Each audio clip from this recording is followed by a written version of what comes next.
A nation can survive its fools, and even the ambitious, but it cannot survive treason from within. They've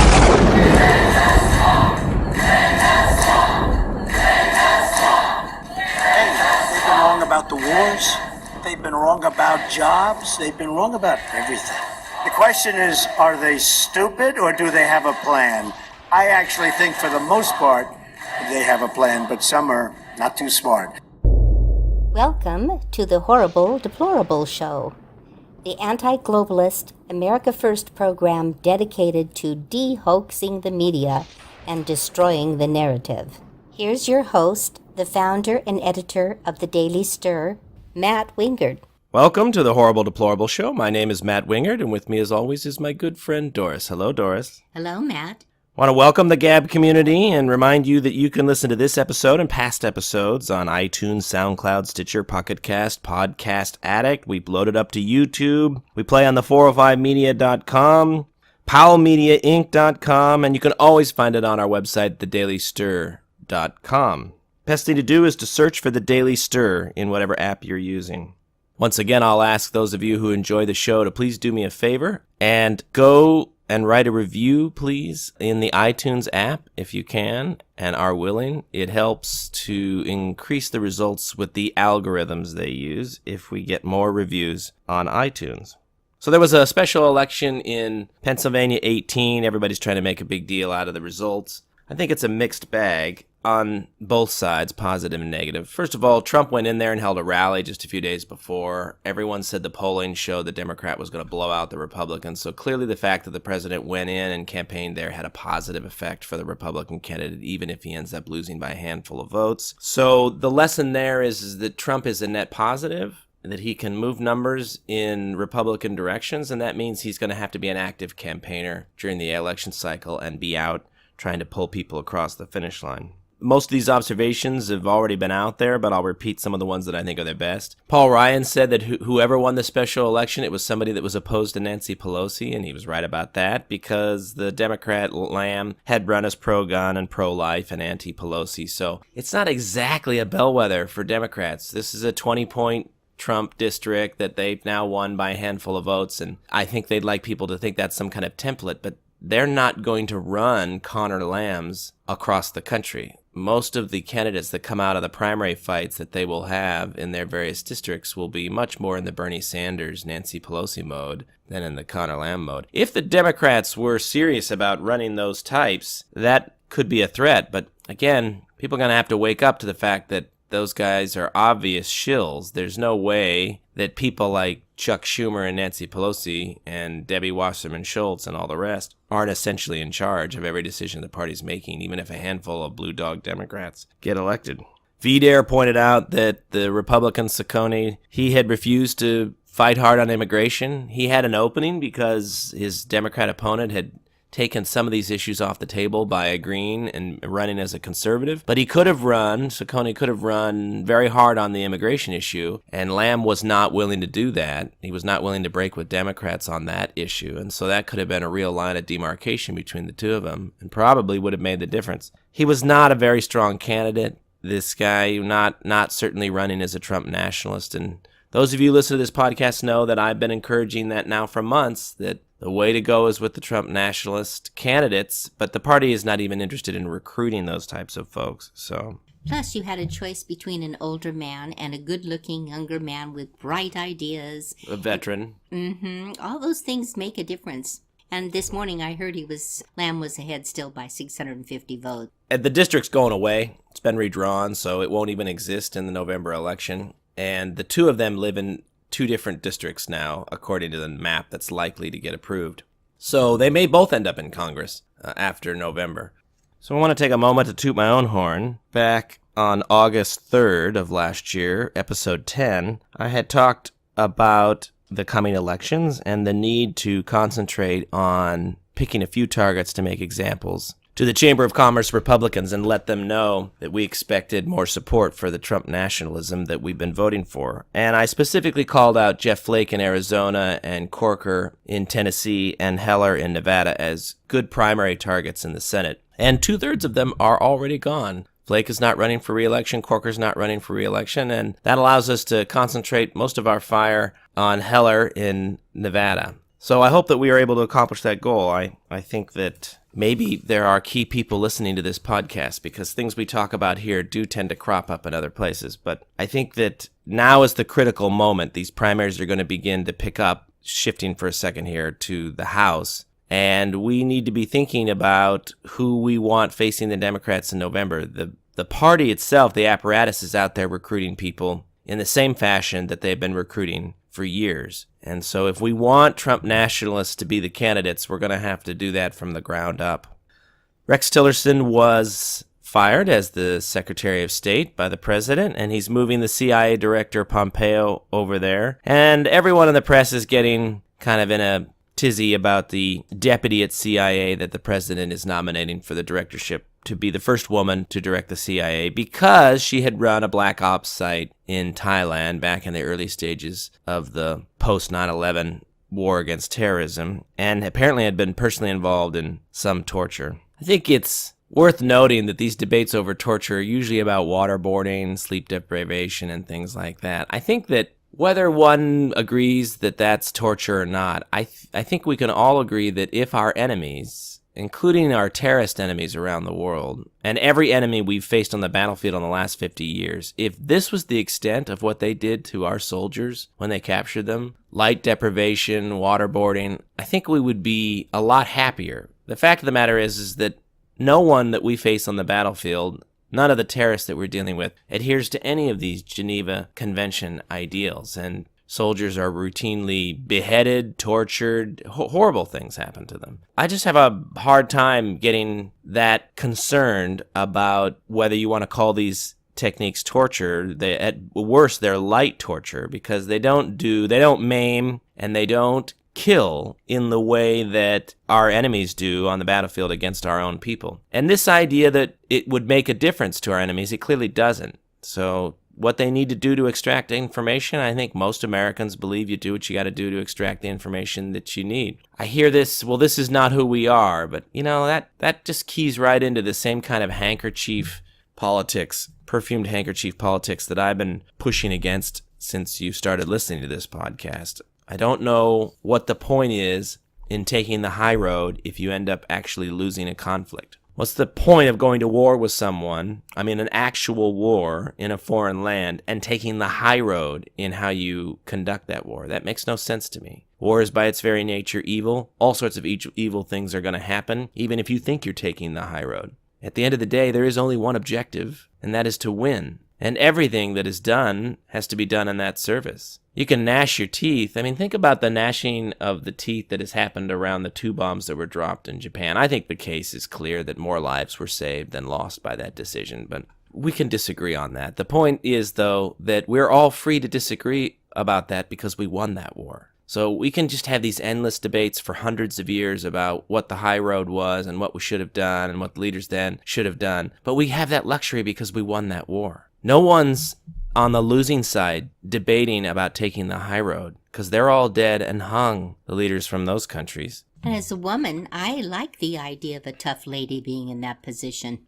More power to her. He's hired Larry Kudlow to be his economic advisor. And again, the garbage press wants to concentrate on the fact that Larry had just come out and disagreed with Trump on tariffs. They can't get their story straight on Trump. He's this megalomaniac and a dictator. And then at the same time, it's clear that he has absolutely no problem with having people in his cabinet who disagree with him. He clearly likes the argument. He wants to hear the discussion. What we know now from over a year of watching him in office is that he has no problem surrounding himself with people who are going to vehemently disagree with him about a policy decision, but that almost has no effect on the decision that he ultimately makes. He's a strong-willed person. He has been watching politics and been around politics for decades. He knows how he feels about our elites. He knows how he feels about America first and how he defines that policy, both economically and in foreign policy circumstances. And he knows what he wants to implement. But he has no problem having people, he clearly wants to hear the other side of the argument, which is why he surrounds himself with people who will take the other argument and vigorously make the case. So no one can claim that he's insulated himself or he isolates himself from contrary opinions. He clearly allows all that there. saw that Rand Paul has announced that he would be opposing the torture gal for CIA director. So we got a bit of a fight on our hands. I think there are some Democrats that are going to supply votes. I mean, at this point, without Rand Paul and John McCain likely dying in Arizona, they're down to 49 votes in the Senate, Republicans. So they do not have enough votes themselves without Rand Paul to secure this woman's nomination. But I'm not convinced that every Democrat's going to be a no on that, so we'll see. I think probably one of the most important stories that has developed in the last week is what's going on between social media and, at this point, the UK with free speech attacks. We had Brittany Pettibone and her fiancé from Austria were detained, held under the Terrorism Act in UK and denied entry into the country. Then Canadian Lauren Southern, who's basically a right-of-center self-made journalist, she went over there, tried to enter from Calais, was also detained under the Terrorism Act and barred, lifetime barred from the UK. Raheem Kassam, who is the Breitbart London editor, recounted a story on Facebook the other day of his train trip to Paris, and some older white English lady essentially figuring out who he was and what his positions were on Brexit, and openly saying that if she'd had her gun, she would shoot him dead, and making all sorts of threats to him. Comedian Steven Crowder was given a week-long ban from YouTube. Facebook banned Britain First, and the Prime Minister Theresa May applauded that. Britain First is certainly very right-of-center group, and they may very well have members who say and do, let's say, things that are on the edge, but the actual Facebook account of Britain First was quite mild and attempted to simply talk about subjects that are verboten or outside the Overton window, things that people may agree or disagree with, but Facebook didn't point to any real evidence of the account itself being used in any way other than, say, when they have posted images of Muslims behaving badly, killing gays and the rest, things that President Trump retweeted and caused a crap storm. I saw that Facebook also banned a Missouri Senate candidate for 30 days, while the COO of Facebook continues to give money to the Democrat opponent in that race. And YouTube has not only admitted that they are allowing the Southern Poverty Law Center, which is a very corrupt organization, to be a part of their monitoring system, but they claim that they're cracking down on, quote, conspiracy videos, end quote, without really being able to define what that will be. And you can imagine that as time goes on, a conspiracy video is going to be anything that they disagree with. Taken collectively, it's a pretty alarming attack on the idea, the Western value of open dialogue. I'm going to go back and make the point again that I've made on this podcast before, which is one of the critical elements enshrined in the First Amendment, one of the concepts behind the free speech idea, is that speech is an alternative to violence. Allowing people that you disagree with their ability to exist in society and to be heard is how we avoid worse outcomes. Everybody is trying to appease this snowflake generation. A lot of it is millennials who in polling are starting to show that they have very little interest in free speech, and they think a lot of this speech is hurtful and damaging, and therefore it has to be regulated and prevented. But it's because they're so young and naive and don't probably know a lick of history or how we got to where we are in this world, that older, more mature, more well-informed adults need to step into this discussion and explain that we replaced violence with speech. And the point of protecting free speech, especially speech you disagree with, especially speech that you may personally think is gross, or even speech that you think is hateful, the point of protecting that is that allowing people to have their say allows you to enforce anti-violence rules. When you can legitimately say to people that everyone is welcome into the public square and everybody can have their say and everybody can make their argument, even if we reject it, you have the moral high ground when you enforce an anti-violence set of laws and societal expectations. If you begin to tell people that they have no right to speak, that their opinion is not welcome, and that they can't go and make their case in the public square in a democracy, then what alternative do those folks that you disagree with have but to take to violence? Which Again, understanding our history here. This is how human beings have actually solved their problems and their disagreements for thousands of years. We disagree, we both get clubs, we start bludgeoning each other until somebody cries uncle or dies. And the other person gets their way. Speech was kind of irrelevant. Speech is what came after the violence.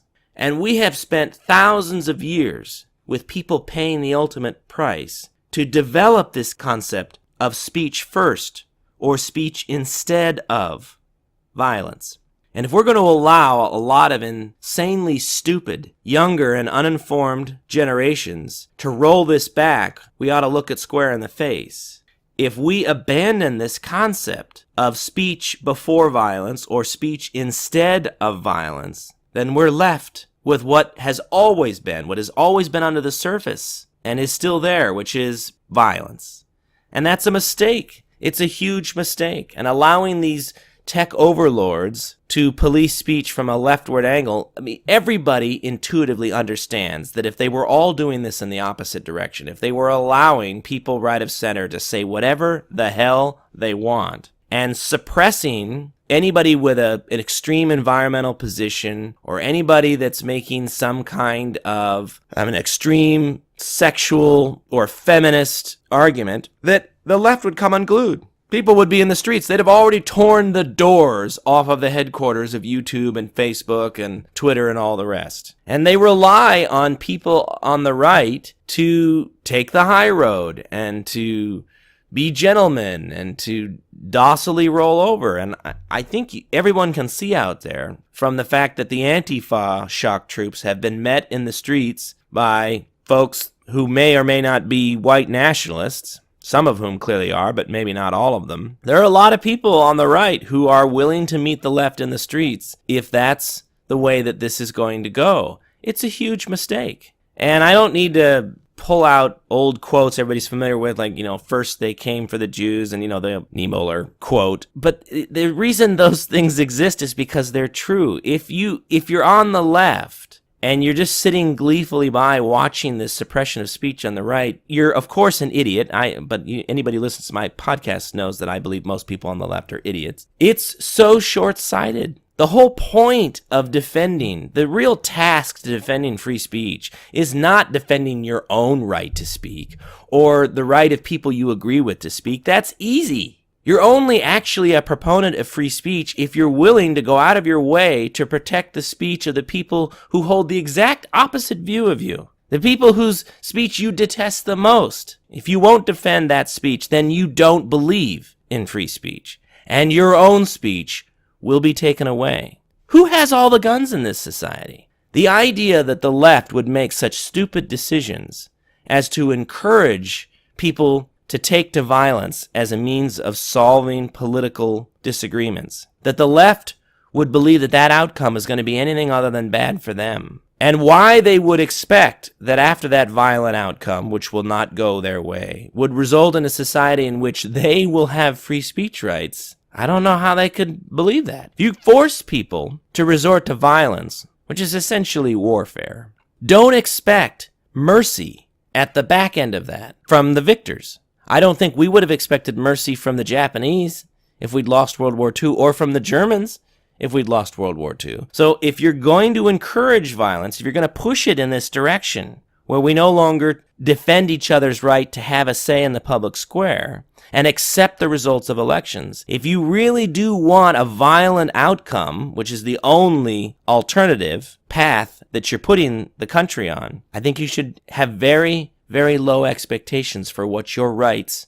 are going to be on the left when conservatives and people on the right who are better armed win that violent confrontation. So it's just the same warning I've been making on this podcast from the very beginning. I want to make a point again that I made. I've been going back and listening to some of the early podcasts, some of which are kind of cringy.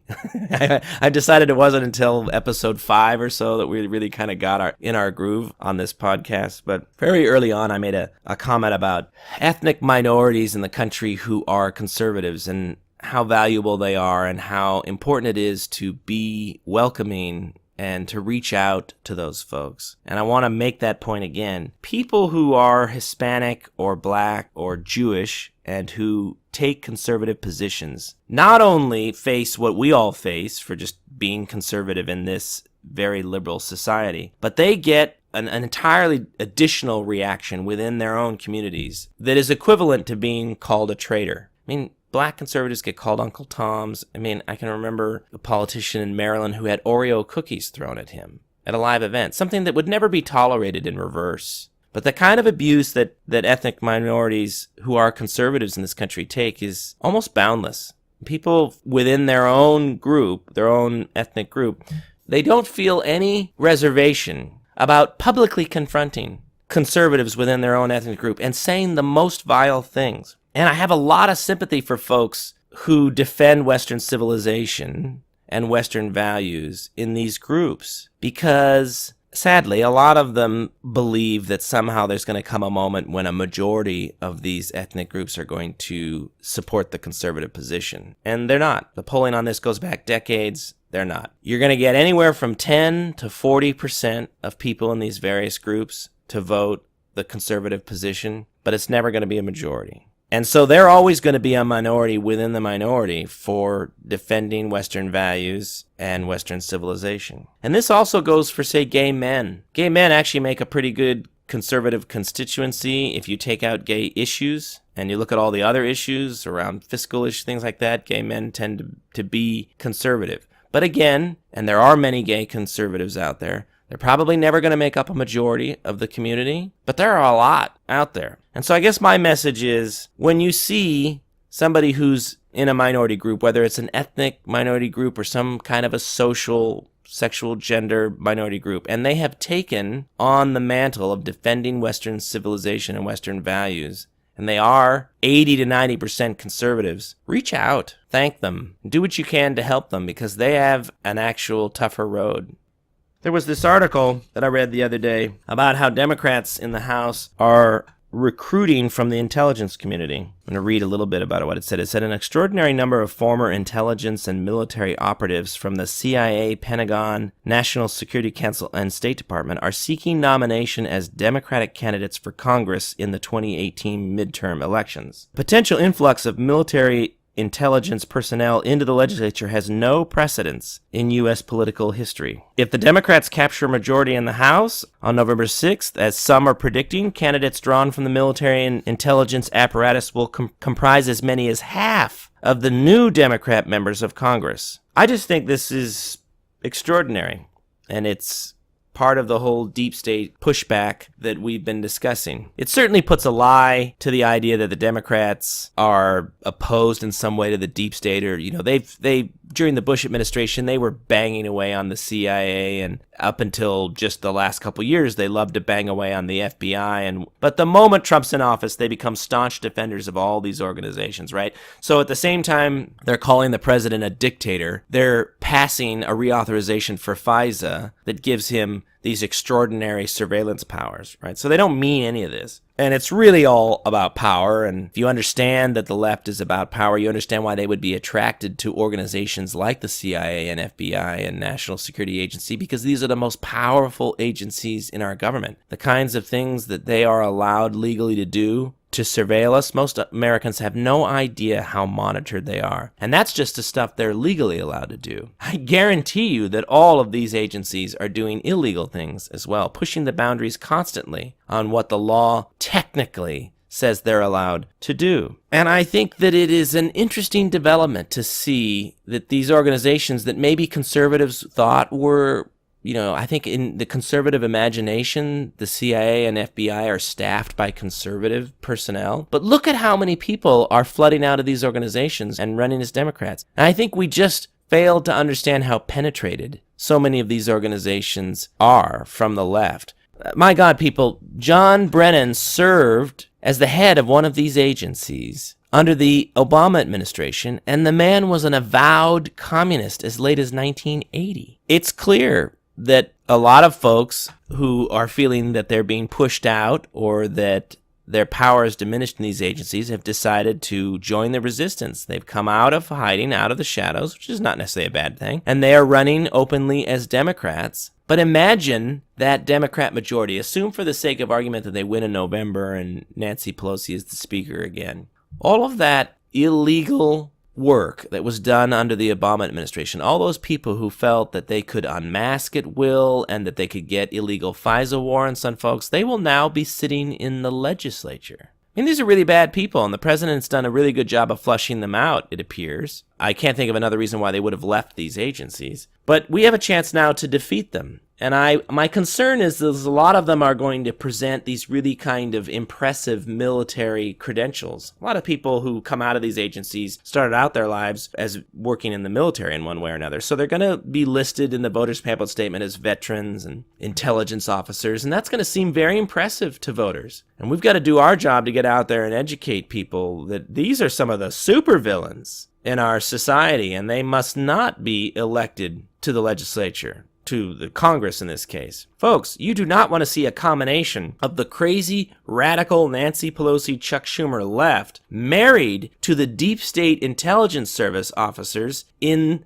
the United States legislature that we call Congress. We have to wake up in this election and get motivated. We have things to do.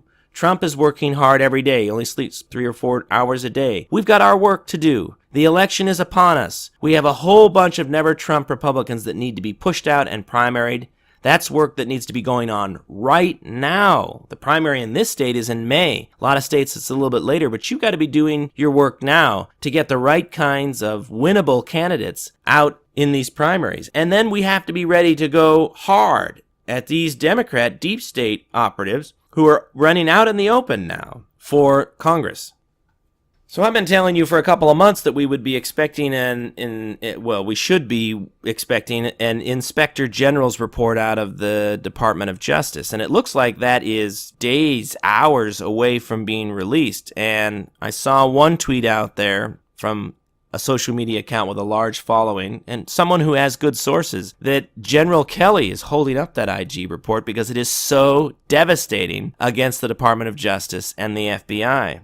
We need to begin pushing, like we did with the Nunes memo. We need to start pushing for that report to be released in full, not a redacted version or not a heavily edited version. We need to see the full report. There's a rumor out there that that Jeff Sessions is thinking about firing Andrew McCabe here just days before he would qualify for his full pension. I hope they do it. This is going to be a pivotal moment for Jeff Sessions, and he's the one that needs to argue for the full release of that report, because we've been waiting for Jeff Sessions to clean house and to crack down on all of the illegal, unconstitutional work that was being done in these agencies over the last few years. And the IG report is the perfect excuse for him. This is not something that he initiated or generated, and the guy who is the Inspector General is an Obama appointee, but apparently a decent human being who believes in telling the truth. And so if this report is as devastating as they say it is, we'll survive as a country. We can survive finding out horrific things about the DOJ and the FBI. What we can't survive is shoving this under the carpet. So why is Kelly trying to hold it up? That's an unknown. The answer to that question is unknown. Probably just, his reflexive desire to protect institutions. That's how bad this report may be. But it is, as I said, a perfect opportunity for Jeff Sessions. If he would vigorously argue for the report to come out, he can obviously claim that it all happened before he was appointed. He can fire a whole bunch of people and reshape the DOJ and the FBI in his own image. And he's a fine, upstanding man. So why not seize the opportunity to reform these organizations in your image and hire a bunch of people that you know are above reproach? This is going to be the tell on what Sessions does. I think that's the argument I'm making, is that if he can't get in front of this, if he can't be the champion of releasing this report in full and then using it as the tool that he needs to make significant changes at the DOJ and the FBI, then he's not the man for the job. And the rumor is about that the president is thinking about firing him and replacing him with Scott Pruitt. And anybody who listens to this podcast knows, A, that I love Jeff Sessions, but B, that I have been impressed with Scott Pruitt above all other cabinet members. Nobody has gone right at the left harder than Scott Pruitt. Nobody's more aggressive. Nobody understands the mission and the opportunity when you're a cabinet member more than Scott Pruitt. I've said it here that I wish that there was a Scott Pruitt in every cabinet position. So the idea of moving Scott Pruitt, who was the former Attorney General of his state, moving him into the Attorney General of the United States position, I would be sorry for Jeff Sessions that he didn't take the opportunity when he had it, but I think it would be an absolutely genius move for the president to put Scott Pruitt in that position. The left would melt down. The mainstream media would go absolutely crazy. But we would finally see what we've been looking for in an attorney general if Scott had that position. I hope it happens. There's talk that he also may be firing McMaster soon. I think he is going to be making a bunch of personnel decisions here. I think that Tillerson and bringing on Larry Kudlow and others, I think this is just the beginning. So why? I mean, I read that that he does this. He brings in a cabinet member for the purpose of something specific, and then when they accomplish that, he moves on to the next task. Yeah, he operates very differently, and the left and the mainstream media, mostly the mainstream media, reacts badly because they just want to react badly. They just want to turn everything into an excuse to criticize him or hate him. But I think it's beginning to dawn on some of them that this is just a different style. He doesn't have any problem with high turnover. And as Doris was saying, I think the old style was to hire somebody for a cabinet position and assume that barring a scandal, they would serve for a full term. The president seems to be much less interested in that. He hires people who he thinks can get something specific done, usually in a 6 to a 12-month period. And then as soon as that has either been done or they have failed to get it done, he doesn't hesitate to simply move on and replace them with another person who would have has maybe a different set of objectives that he wants from them. So, for instance, if the rumors are true that he's thinking about firing the VA secretary and replacing him with Rick Perry, the current energy secretary, I think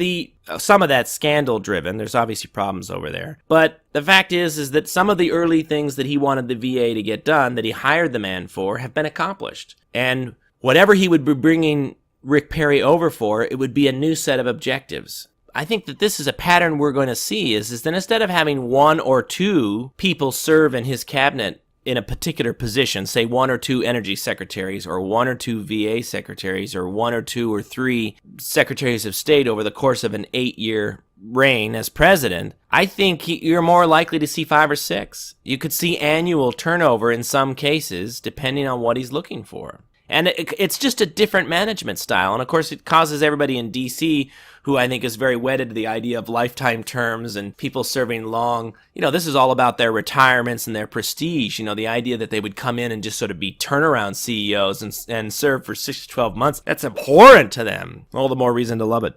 So there was this rumor that the Washington Post floated around. It appears to be dead now, but I want to talk about it because I think it's an interesting thought experiment. The president was floating the idea, apparently, of a 2 or a 3 year extension for the DACA recipients in exchange for a 2 or 3 year funding of the border wall. I didn't immediately have a negative reaction to this. Everyone who listens to me knows I'm a pretty hardline person when it comes to immigration. But an extension for the DACA dreamers is not amnesty, and it's not any kind of permanent fix for them. So it simply buys them a couple more years to live in the country without being deported. Funding for the wall means that the wall actually, at least some of it, gets built, right? Whatever that funding is for 2 or 3 years, that's a real wall being built. That's a classic example of the kind of negotiating that I generally endorse, which is that we trade something now that's real for something temporary for them. Those are the kind of deals Democrats have been making in the other direction for decades. Republicans routinely made deals where the Democrats get some kind of long-term win and Republicans walk away with some short-term win. And within 5 or 10 years, it's obvious who the winner was. Well, a 3-year extension for Dreamers expires in 3 years. There's no long-term gain there for the Democrats. But 3 years worth of funding for the wall is a wall that will last decades. That's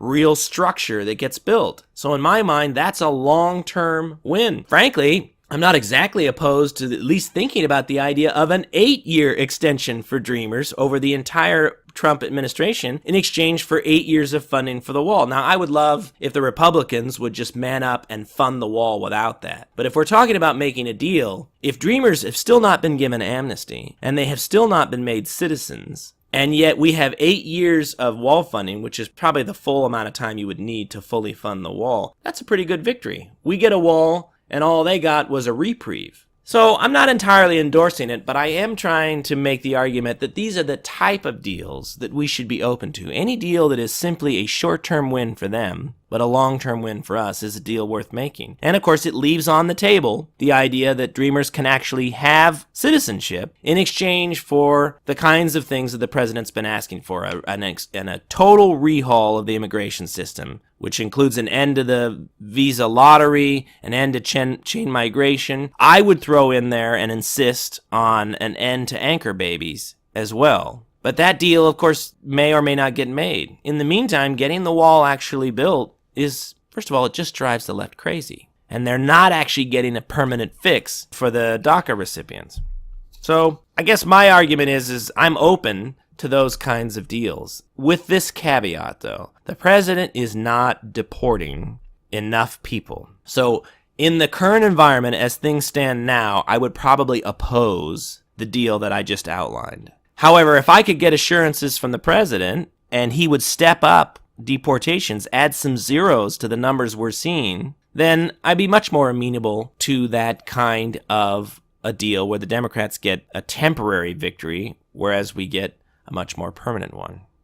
So Hillary was in India, and she committed the cardinal sin that politicians are never supposed to make, which is that she said what was actually on her mind and what she actually believed. And this quote is the money quote. She said, "I won the places that represent 2/3 of America's gross domestic product.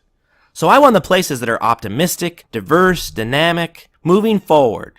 And his whole campaign, Make America Great Again, was looking backwards. You didn't like black people getting rights. You didn't like women, getting jobs. You don't want to, see that Indian American succeeding more than you are. Whatever your problem is, I'm going to solve it," end quote. So, of course, she just indicted everyone in every red state that voted for Donald Trump, which makes the map sort of impossible for Democrats. I mean, if Hillary is saying that the only good people are the people in the blue states that voted for her, there's no road to victory for the Democrats for any kind of majority. So they're flipping out. They're ready to be done with her. I appreciated the honesty. I think that she said what she believed, and it's what the Democrats believe. It's what Obama believes. It's what Biden believes. They all believe it. They're just pissed at her for saying it out loud. It's like she lives in La La Land if she actually believes this stuff.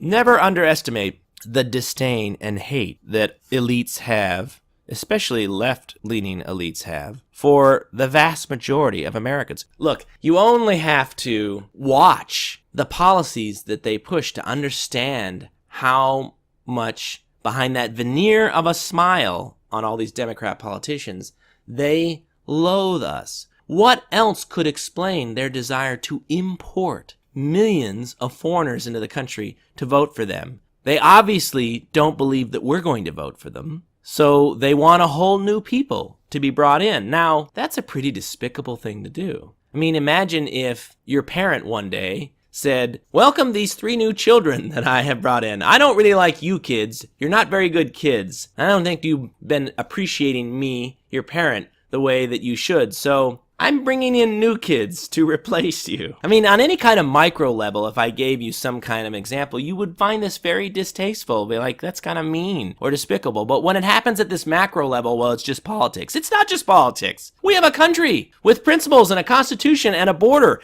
and they oppose all of that. They don't have any interest in the border. They don't have any interest in the Constitution as it was written and understood at the time. And they have absolutely no interest in the people who actually live in this country, to the point where it is a stated goal to simply import all the votes that they want. You've got California that just put an illegal alien into a position of authority in California. They just nominated a illegal immigrant lawyer for a position on one of their commissions. And the rhetoric around it was all that she's going to represent this other body of people in the country who don't have the kind of representation that they deserve. As if all of those people are American citizens. They're not. They're citizens of other countries who happen to have walked in here illegally. So if you just look at the policies that the Democrats are implementing and that they endorse, it is perfectly clear that they loathe us.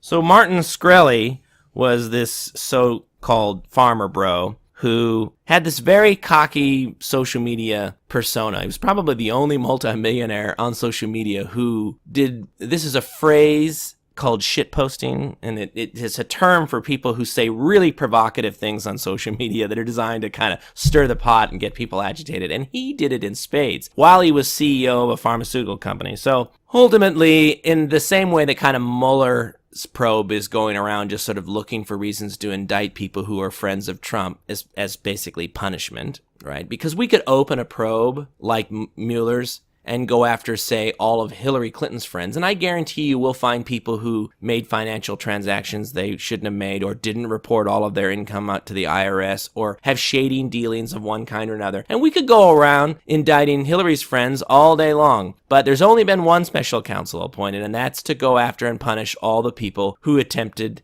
to help or did help Donald Trump to become president of the United States. That's all it is. No one in the Mueller probe is being indicted for Russian collusion, which was the reason given for starting the probe. And no one is being indicted for anything that has anything to do with Trump's campaign. They're all just having their lives torn apart and inspected under a microscope so that they can be charged with a crime. And it's all a revenge plot. It's simply the politics of personal destruction against everyone who brought this ogre, Trump, into the DC elite's swamp. And that's essentially what happened to Martin. I mean, is he a jerk? I mean, that's pretty clear, but they obviously wanted to shut that guy down, so they ended up bringing some charges for defrauding investors. It's a very complicated story at the end of the day, but they convicted him of that, and he was given 7 years in prison for that. More time than most people convicted of the same types of white-collar crimes. And I saw someone tweet the other day that the former Incept reporter who made all those hoax calls to Jewish synagogues and was responsible for like 7 or 10, 15% of the entire year's worth of anti-Semitic crimes in the country. Simply by making a raft of these calls, he racked up like a quarter to a fifth of all the anti-Semitic crimes that were reported to the FBI in the last year. That guy got less time when he was convicted than Shkreli. One of the funniest things about the Shkreli story is that at one point the Wu-Tang Clan's album, this unreleased album, came up for auction, and Shkreli has money, so he outbid everyone at the auction and then refused to release the album. He just put it in a vault.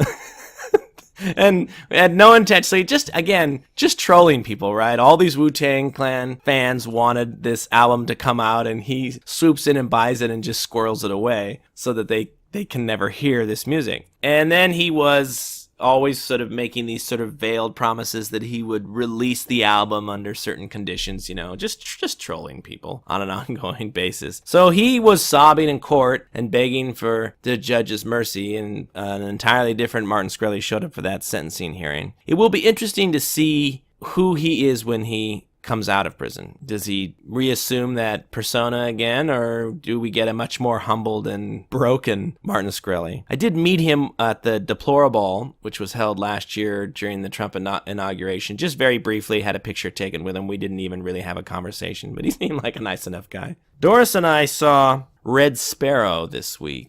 So we saw Red Sparrow. Jennifer Lawrence plays a celebrated ballerina, and so when she can no longer dance, she's forced to become a weapon of the state in order for her mother to receive care.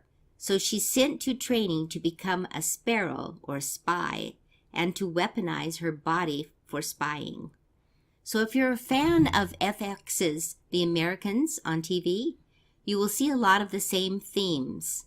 One thing I did not appreciate about the movie was the torture they showed, and the movie seemed to relish showing a lot of blood. So for me, I would give this movie a B-, and only that high because I like Jennifer Lawrence. So it's kind of in the vein of John le Carre. It's a pretty typical Russia versus the United States spy-on-spy story with a few twists, who's going to come out on top. So if you like those kind of movies, you'll be entertained.